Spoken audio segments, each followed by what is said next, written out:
¿Cuántos creen que el infierno es real? ¿O creen que solo es un cuento? Vamos a ir a la palabra del Señor y vamos a tocar este tema muy interesante. El infierno es real. Y el Señor lo dice en el Evangelio de Lucas, en el capítulo 16, Evangelio de Lucas, en el capítulo 16, 16, verso 19. Habla el Señor Jesús del infierno. El infierno es real y es el Señor Jesús quien da una descripción clara a través de una historia, porque dice, había un hombre rico y Lázaro, un hombre pobre. Entonces cuando dice había, es ya una historia. El lenguaje en esta historia, que algunos dicen que es parábola, aunque es figurativo, no se puede comparar a una parábola, porque Jesús describe una situación real. Es lo que él describe en esa parte, Evangelio de Lucas, en el capítulo 16, verso 19. Había un hombre rico que se vestía de púrpura y de lino fino y hacía cada día banquete con esplendidez. Había también un mendigo llamado Lázaro que estaba echado a la puerta de aquel lleno de llagas y ansiaba saciarse de las migajas que caían de la mesa del rico, y aún los perros venían y le lamían las llagas. Aconteció que murió el mendigo y fue llevado por los ángeles al seno de Abraham. Y murió también el rico y fue sepultado. Y en el Hades alzó sus ojos, estando en tormentos, y vio de lejos a Abraham y a Lázaro en su seno. Entonces él, dando voces, dijo: Padre Abraham, ten misericordia de mí, y envía a Lázaro para que moje la punta de su dedo en agua y refresque mi lengua, porque estoy atormentado en esta llama. Pero Abraham le dijo: Hijo, acuérdate que recibiste tus bienes en tu vida, y Lázaro también males. Pero ahora este es consolado y aquí, y tú atormentado. Además de todo esto, una gran sima está puesta entre nosotros y vosotros, de manera que los de aquí quieren pasar y de ahí a vosotros no pueden, ni de allá para acá. Entonces le dijo: Te ruego pues, Padre, que le envíes a la casa de mi padre, porque tengo 5 hermanos, para que les testifique, a fin de que no vengan ellos también a este lugar de tormento. Y Abraham le dijo: A Moisés y a los profetas tienen, óiganlos. Entonces dijo: No, padre Abraham, pero si alguno fuere a ellos de entre los muertos, se arrepentirán. Mas Abraham le dijo: Si no oyen a Moisés y a los profetas, tampoco se persuadirán, aunque alguno se levante de los muertos. Padre, te damos gracias, Señor, en tu palabra. Te pedimos, Señor, que nos ayudes, que perdones nuestros pecados, que nos limpies de toda maldad. Te damos gracias, Señor amado, por esta salvación tan grande que nos has dado a través del Cordero de Cristo que pagó por nosotros en la cruz del Calvario. Gracias, Dios, por tu bondad y tu misericordia. Ayúdanos, Señor, a poder hablar sobre este tema tan difícil, Padre Santo. Te lo suplicamos, Señor, que puedas bendecir nuestras vidas, que esta predicación sea de edificación para tu iglesia. Bendice a la iglesia local, bendice a la iglesia del aire y a aquellos que van a escuchar este mensaje. Te suplico, Señor, que lo reciban con un corazón y con una mente abierta, para que tú, Padre amado, puedas hablarnos a cada uno de nuestros corazones. En el nombre de Jesús, nuestro Señor y Salvador. Amén. Es Cristo quien da esta descripción tan clara en cuanto a lo que es el infierno. A muchos no nos gusta hablar de esto, a mí tampoco, no me gusta mucho, pero el Señor me lo exige. El Señor me lo exige, hermano. No me gusta hablar mucho de esto porque a veces las personas piensan que andamos predicando un evangelio de terrorismo, y así nos dicen: ustedes predican un evangelio de terrorismo. No, es un evangelio de advertencia,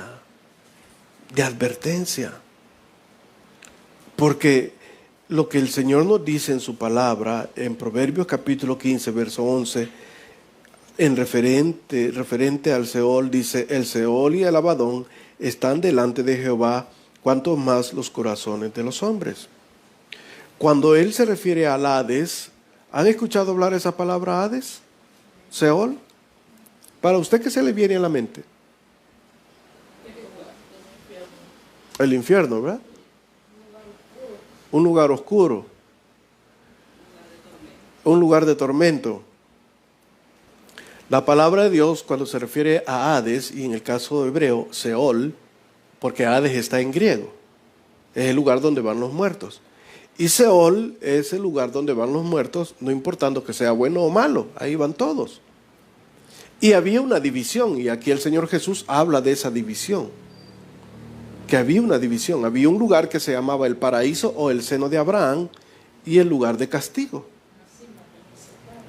Y había una cima que lo separaba, y si usted se da cuenta, la palabra cima no está con C, está con S. Porque cima con C es de montaña, de altura. Pero cima con S es de hondonada, es de valle, es para abajo. Es lo rico de nuestro idioma. Porque algunos, cuando dije cima, se fueron a Chicahuita, se fueron para arriba. Y no, es para abajo, porque es para abajo. Y había un hombre rico. Cuando el Señor Jesús habla de esto, de había un hombre rico, ya desde el momento que dice había, ya se está trasladando a una historia real. Algunos comentaristas, algunos eruditos bíblicos dicen que es una parábola, por el lenguaje figurativo que está usando nuestro Señor Jesús. Pero en este caso no es un lenguaje figurativo, es algo real, porque no es una parábola. La parábola sí utiliza lenguaje figurativo, pero en este caso lo que se refiere al infierno son palabras reales. Y allí les decía, como el pensamiento hebreo, que ahí van los bienaventurados y también los que no han tenido una buena aventura. Ahí van todos, a un lugar. El lugar más parecido en el cristianismo al infierno es la parte en griego que se conoce como Tártaros. El Tártaros es un lugar oscuro, un lugar de tormento, es un calabozo, es un lugar donde castigan. Ese es el Tártaro. Esa sería la real idea del infierno para nosotros, como cristianos. El Evangelio presenta buenas noticias, porque ese es el Evangelio. Las buenas noticias de salvación, ¿sí? Pero también tiene malas noticias. Y no es que sean malas, sino que es una advertencia de lo que le espera si sigue llevando ese camino inadecuado. Como les decía, algunos piensan que no les gusta pensar en el infierno. ¿A cuánto les gusta pensar en el infierno? ¿Verdad que a algunos no les gusta pensar en el infierno? No, dije que el infierno es feo.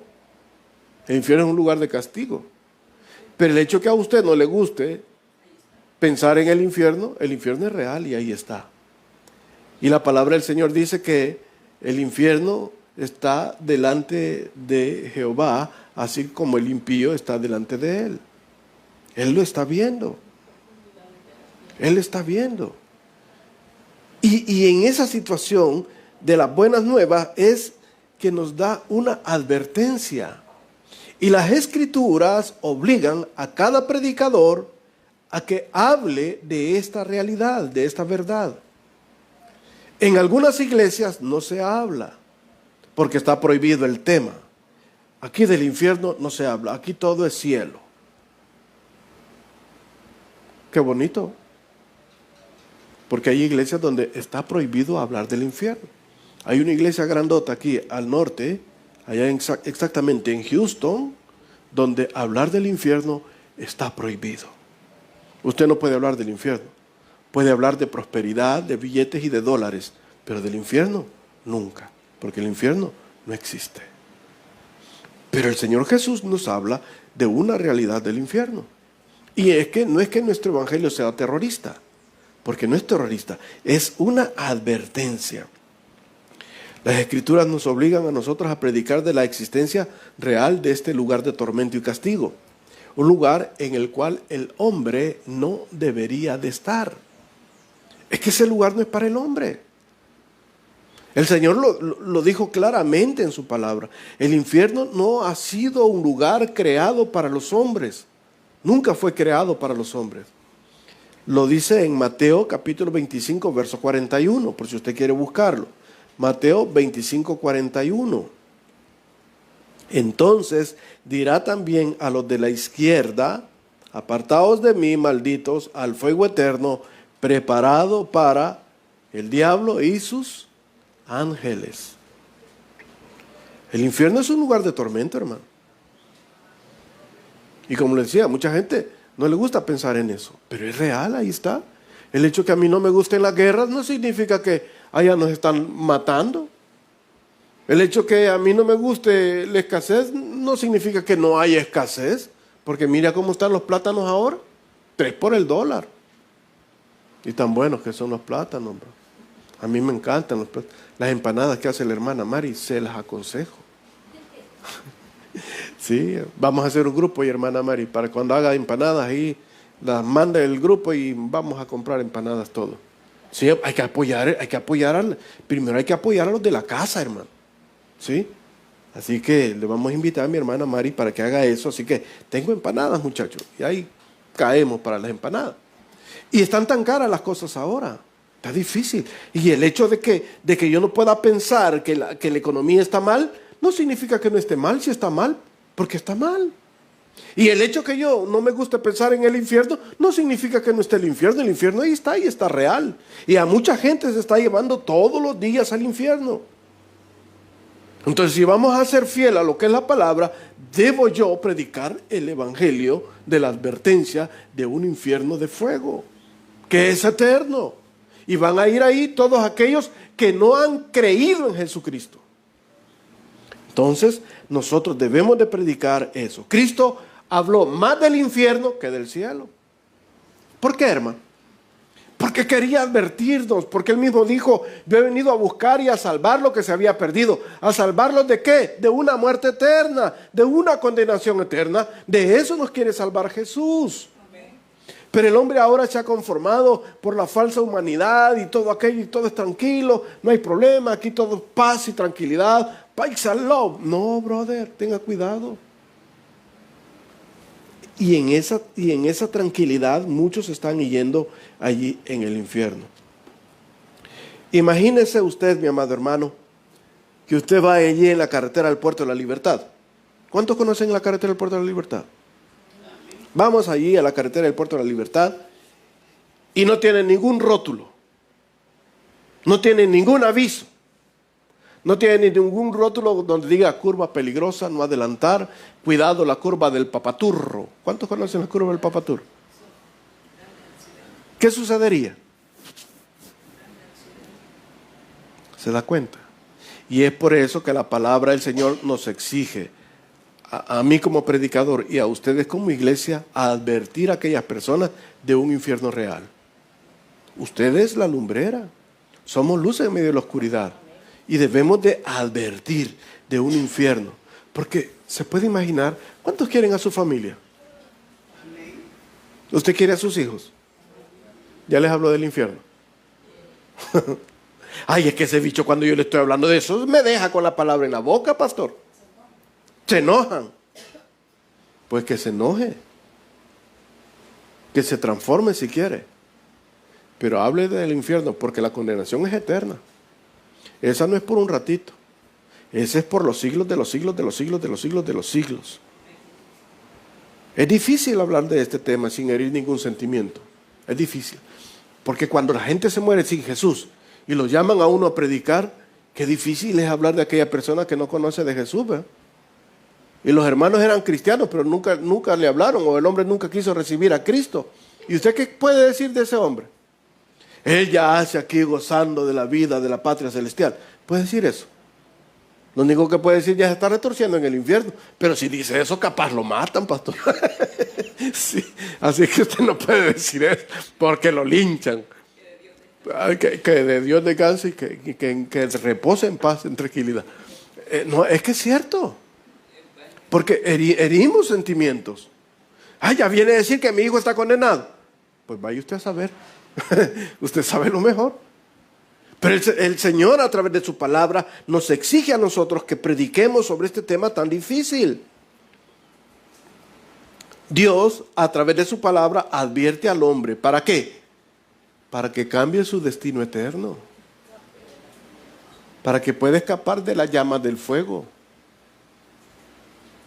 Más adelante vamos a hablar sobre lo que era ese fuego que nunca se apaga. No quiero tenerlo en un solo tema porque es larguísimo, hermano. El tema del infierno da para un montón para un montón de predicaciones, para un estudio bastante grande. Así que, mi amado hermano, el único camino que nos queda a nosotros es, si estamos en una ruta equivocada, cambiar de ruta. Cambie de ruta. ¿Cuántos se han montado en el bus que no era? Uy, este va para Popa. Allá donde está la mara máquina. No, es que es cierto o no. Sí, sí es cierto. Y cuando usted se da cuenta que está en la ruta equivocada, ¿qué hace? Yo inmediatamente me bajo y empiezo a buscar desesperado el bus que me va a llevar al lugar donde debo ir. Y eso es lo que debemos de hacer nosotros, bajarnos, cambiar la ruta y buscar de manera desesperada la ruta que nos lleve al cielo. Así que yo le incito a usted, le animo a que busque a Jesús. En cuanto usted tenga aliento de vida, busque a Cristo. No se deje de buscarlo, búsquelo. Hoy no quiero orar, búsquelo. Hoy no quiero orar, es cuando más debe orar. Hoy no quiero ir a la iglesia, cuando más debe ir. Porque el enemigo está preparando batalla para usted. Así que debemos de buscar las cosas de arriba. Todo don precioso que desciende del cielo. Esas cosas maravillosas que solamente Dios puede darle. Así que le animo a usted para que pueda hablarle a su familia de que Cristo salva. Y solamente Él es el camino. Jesús lo dijo. Yo soy el camino, la verdad y la vida. Nadie viene al Padre si no es por mí. Así que nosotros debemos de hacer eso, buscar. En la vida se nos presentan oportunidades. ¿Cuántos creen que la vida nos da oportunidades? La vida nos da oportunidades de todas cosas, hermano. Cosas buenas y cosas malas. Y hay dos puertas que la palabra del Señor habla. Dice, la puerta angosta que lleva a la salvación y la puerta ancha que lleva a la perdición, y muchos son los que por ella entran. Porque en la puerta ancha se entra por manada, pero en la puerta angosta se entra uno por uno. Es individual, porque la relación de usted con Jesús es personal. Y cuando usted logre encontrar esa relación personal con Jesús, se va a dar cuenta lo maravilloso de la gracia de Dios para su vida. ¿Sí? Se va a dar cuenta. Aunque el enemigo quiera destruirlo, él no va a poder destruir su destino eterno. Porque Cristo pagó por usted en la cruz del Calvario, si es que usted ha recibido a Jesús y ya está salvo. El enemigo lo que quiere destruir es su relación personal con Jesús. El destino eterno no lo puede cambiar, pero su relación personal con Jesús sí lo puede cambiar, y eso le va a traer consecuencias aquí en la vida. Y eso es lo que debemos de evitar. Esa puerta ancha que nos lleva a ese camino de perdición. Porque el tomar ese camino ancho tiene consecuencias. Consecuencias que van a afectar mi vida, no solamente ahora, a priori, sino al futuro. Nos va a afectar. Así que Jesús vino a prevenirnos. Porque de lo contrario, aquellas personas que no crean en Jesús se van a encontrar a tener a Jesús como su juez, no como su abogado. Entonces son dos cosas bien distintas. Y el Señor nos dice esa clara advertencia: entrad por la puerta estrecha, porque ancha es la puerta y espacioso el camino que lleva a la perdición, y muchos son los que por ella entran. El que cree, Juan 3:36, el que cree en el Hijo tiene vida eterna, pero el que rehúsa creer en el Hijo no verá la vida, sino que la ira de Dios está sobre él. La ira de Dios está sobre él. Y vemos nosotros esta parte tan interesante de la palabra del Señor cuando está hablando de esta historia del rico y Lázaro, y vemos en el capítulo 22 que hubo un acontecimiento. Murió el mendigo y fue llevado por los ángeles, dice en el verso 22, y fue llevado por los ángeles al seno de Abraham. Y murió también el rico. ¿Y qué dice del rico? Y el rico fue sepultado. A Lázaro mandaron una comitiva de ángeles porque el siervo de Dios había fallecido. Y se lo llevó una comitiva de ángeles. Pero el rico, ¿qué dicen? Como aquel dicho, El muerto al hoyo y el vivo al pollo. Así dice el dicho. Y así lo dice aquí. Que Lázaro fue llevado por los ángeles y que el rico fue puesto en la tumba. Fue sepultado. Entonces, vemos nosotros esta situación bien interesante. Y dice en el verso 23.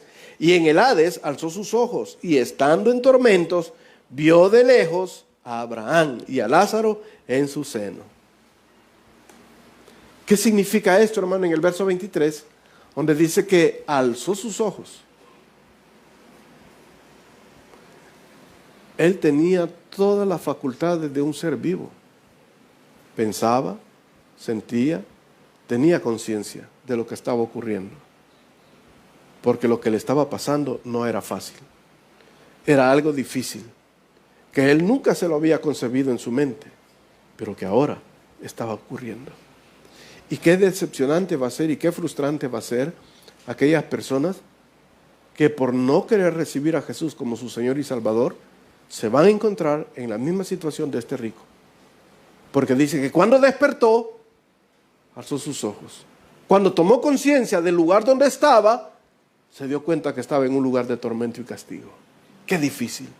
Y eso es lo que dice el Señor en su palabra. El que cree en el Hijo tiene la vida eterna, pero el que rehúsa creer en el Hijo no verá la vida, sino que la ira de Dios está sobre él. Y esa es de la situación en la cual nosotros debemos de hablarle a nuestros seres queridos, a aquellos a que usted ama, decirle: hijo, hay un infierno de verdad. Y si no cambias tu actitud, te vas a condenar, te vas a ir al infierno. Y es eterno, no es un paseo de fin de semana. No es un lugar de ir a dar un picnic donde usted lleva su sándwich y vamos a comer y vamos. No, es un lugar de tormento y castigo. ¿Y por qué ocurre esto? Porque el mal, la maldad está en el corazón del hombre. La maldad. Mire lo que dice el Señor, recuerdo a esto en Génesis 6:5. Génesis 6:5 dice: y vio Jehová que la maldad de los hombres era mucha en la tierra, y que todo designio de los pensamientos del corazón de ellos era de continuo solamente el mal.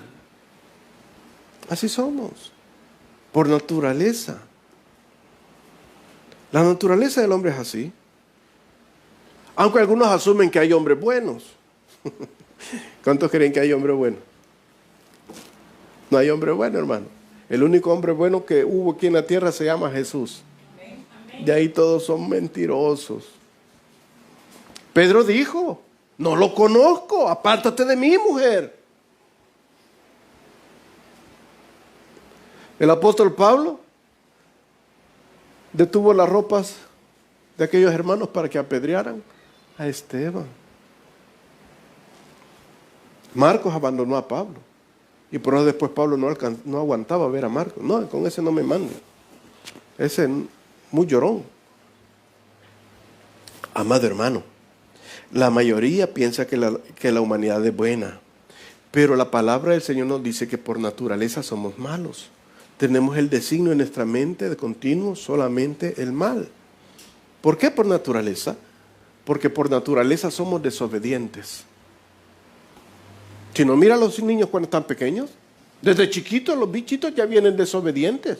Desde pequeños los niños vienen con el egoísmo bien metido. Él es mi papá, este es mi mamá, Se da cuenta desde pequeño. ¿Quién le enseñó el egoísmo? Nadie. Porque ya lo traemos. Ya viene aquí. En nuestra naturaleza humana caída. Está aquí. Somos desobedientes, somos egoístas, pecamos, somos soberbios. Blasfemamos muchas veces, somos vanidosos. Sin Jesús en nuestras vidas estamos condenados, hermano. Sin Jesús en nuestras vidas estamos condenados. Y es por eso que el hombre necesita una transformación. Es por eso que el hombre necesita una reconciliación con Dios. Es por eso que el hombre necesita la redención. Y por eso Jesús le dijo a Nicodemo: es necesario que el hombre nazca de nuevo. El nuevo nacimiento en el hombre es una necesidad.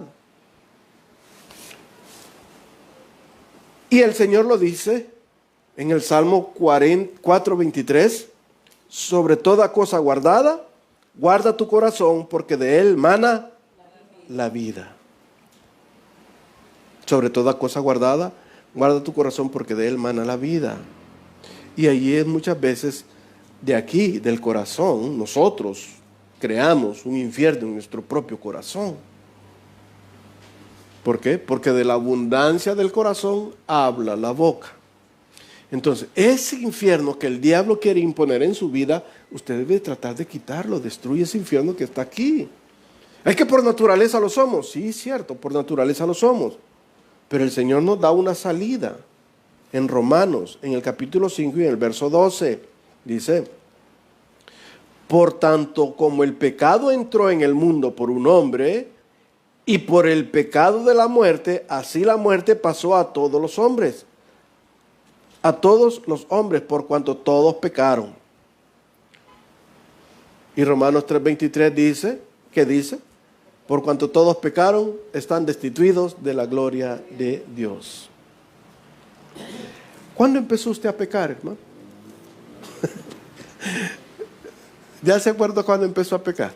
No le voy a preguntar porque no quiero, me sonrojo preguntar eso. Todos los días pecamos, ¿va? Pero ¿desde qué edad empezó usted a pecar? ¿Se acuerda?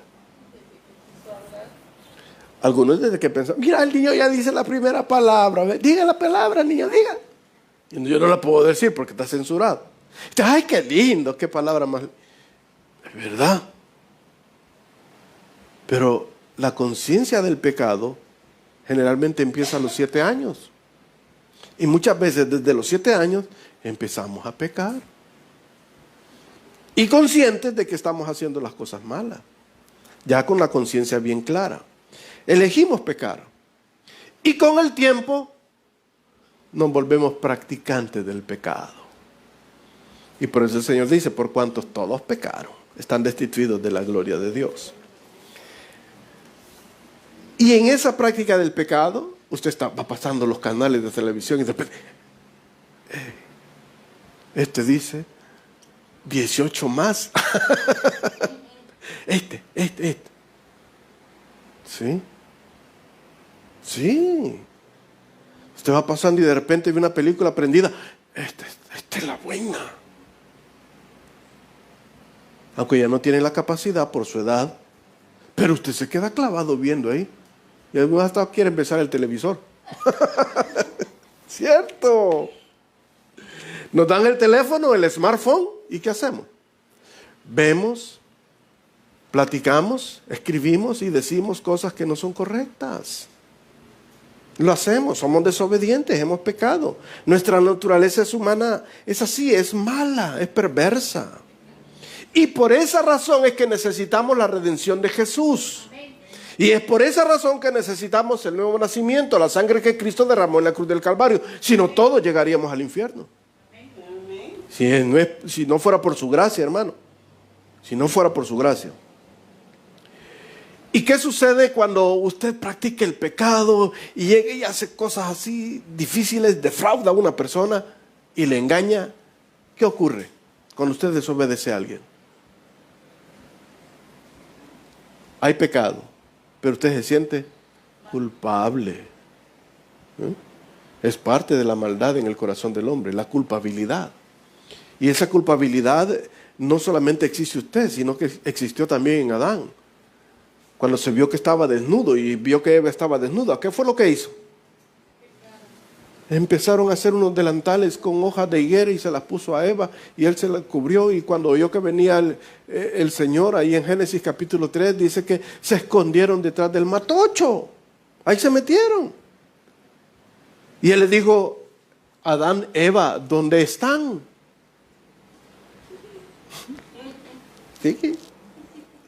Sí, hermano. Es el pecado, la culpa. Y es que oímos tu voz y tuvimos miedo. ¿Y por qué tuvieron miedo si antes no tenían miedo? Si platicaban conmigo, caminaban conmigo. Es que nos vimos desnudos. ¿Y quién les enseñó que estaban desnudos? ¿Quién les enseñó? El diablo. ¿Y por qué hacemos lo que él dice, pues? Mira, no hagas esto porque te va a ir mal. Y es lo primero que hacemos. No toque la banca porque está pintada, es pintura fresca. ¿Qué hace usted? Voy a ver si es cierto y la toca. Ah, pues si está fresca, ya le dejo la huella. Es que es natural en nosotros. Somos así, por naturaleza somos desobedientes. Es nuestra naturaleza, lo traemos en nuestro ADN y solamente vamos a ser transformados cuando Cristo mora en nuestras vidas. Es que Dios va a cambiar nuestra forma de ver, es que Dios va a cambiar toda nuestra conducta, pero necesitamos ese nuevo nacimiento, necesitamos la reconciliación con Jesús, necesitamos la redención de Cristo en su sangre, la necesitamos, porque de lo contrario vamos a pasar escondiéndonos por la culpa. ¿Qué otra cosa que produce la culpa además del miedo? La culpa produce inquietud. Dice que aquel culpable huye hasta la tumba sin que nadie lo persiga. ¿Sí? Nadie lo anda persiguiendo, pero como él debe algo, sí. Él anda ahí viendo, a ver si no me ven. El pastor, a ver si no está el pastor. No, sí, así andamos, hermano. La culpa produce inquietud en nuestro corazón, nos quita la paz. Como aquellos hombres que tienen 2 hogares. ¿Cómo van a poder concebir esos 2 hogares? No va a sentir paz en su corazón. O aquellos novios que han tenido 2 novias. No va a sentir paz en su corazón. Es un infierno. Eso es un infierno, hermano. Es que no me vea la amarillita porque... no, es que es cierto. Ahí viene Marta, me va a ver por aquí. Y uno escondiéndose, tratando de huir por un lado y por otro. Es una inquietud. ¿Ah?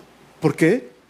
Porque el culpable huye, el impío huye sin que nadie lo persiga. Y esa es parte del pecado, es parte del infierno que a veces tenemos en la maldad de nuestro corazón, porque hay confusión en nuestra mente. Estar bajo el completo desagrado de Dios y carecer del poder del Espíritu Santo en nuestras vidas, no vamos a nosotros poder entender hasta que el Espíritu de Dios mora en nosotros.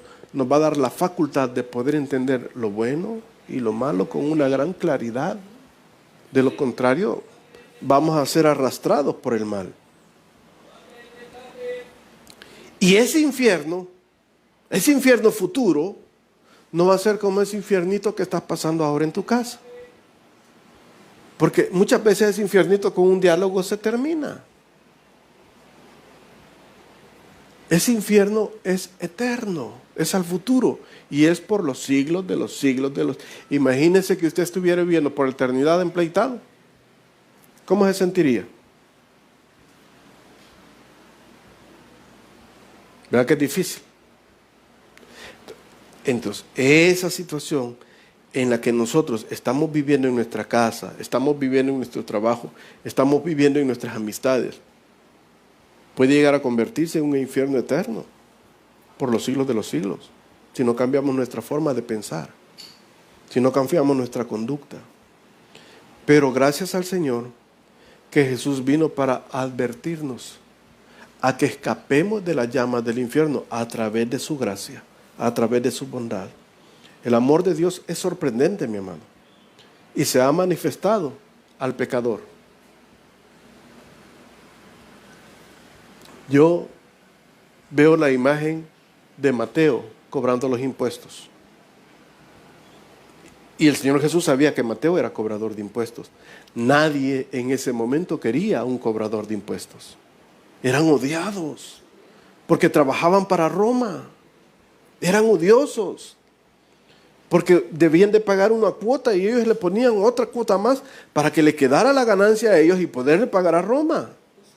Eran usureros, prácticamente eran unos usureros. Y Mateo estaba en la mesa de los impuestos cuando el Señor Jesús se le quedó viendo fijamente. La palabra en griego fijamente significa se clavó en Mateo.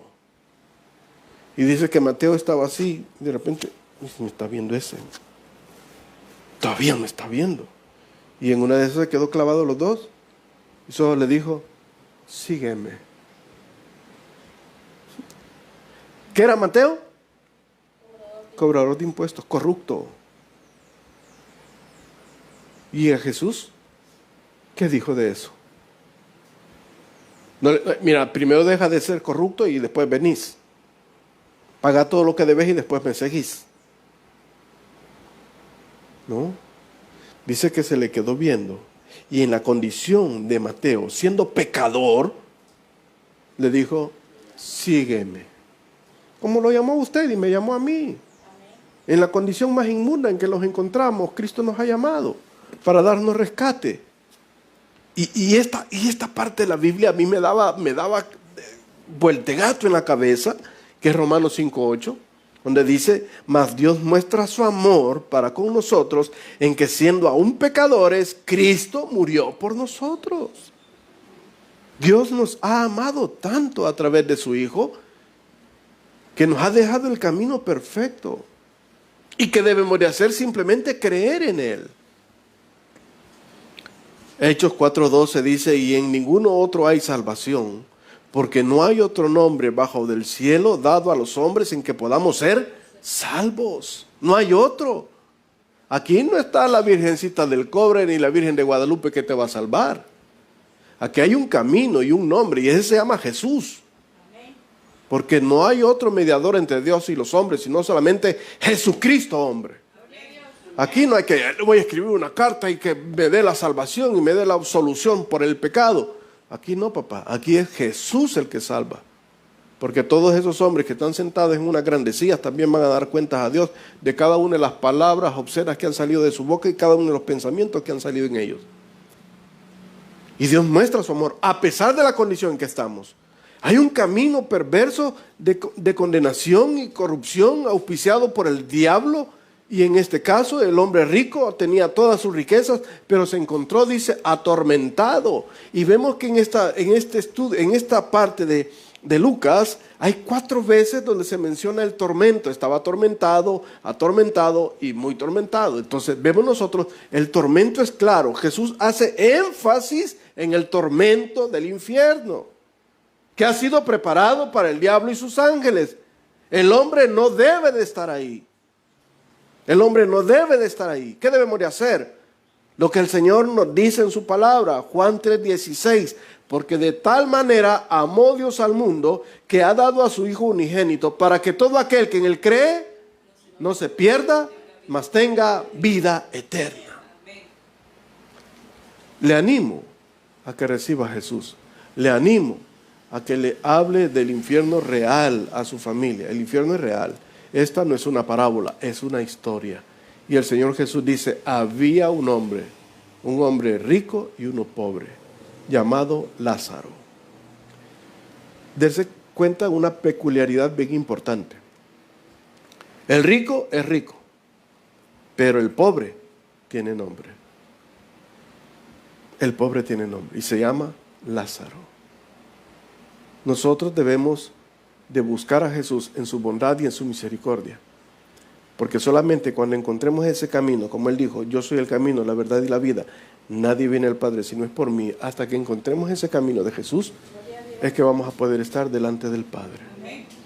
Y es mi inquietud que usted pueda compartir la verdad del Evangelio, que nos obliga a nosotros, como hijos de Dios, a advertir de esta realidad, una realidad del infierno. Más adelante en otro estudio vamos a tocar referente al Gehenna, el lugar donde el fuego no se apaga y el gusano nunca muere. Vamos a orar. El predicador ya terminó su mensaje. Recibe a Jesús como tu Señor y Salvador en este momento.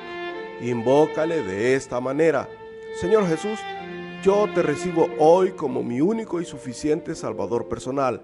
Creo que eres Dios, que moriste en la cruz por mis pecados y que resucitaste al tercer día. Me arrepiento, soy pecador, perdóname, Señor. Gracias doy al Padre por enviar al Hijo a morir en mi lugar. Gracias, Jesús, por salvar mi alma hoy. En Cristo Jesús mi Salvador. Amén. Felicidades. Ahora has nacido de nuevo a la familia de Dios. La Biblia dice: mas a todos los que le recibieron, a los que creen en su nombre, les dio potestad de ser hechos hijos de Dios. Damos gracias a Dios por tu decisión de recibir a Cristo como tu Señor y Salvador. Queremos que crezcas en el conocimiento de las Escrituras. Congrégate en nuestra iglesia y aprende más de Jesús. Tabernáculo San Isidro Soyapango, final Primera Avenida Norte, pasaje 1, número 21, Colonia San Isidro Soyapango, 120 metros al norte de Fábrica Inco. Búscanos en nuestras redes sociales, Facebook y YouTube como Tabernáculo San Isidro Soyapango. Suscríbete y deja tu comentario o escríbenos a nuestro correo electrónico tabernáculosanisigrosoyapango@gmail.com. Dios quiere bendecirte.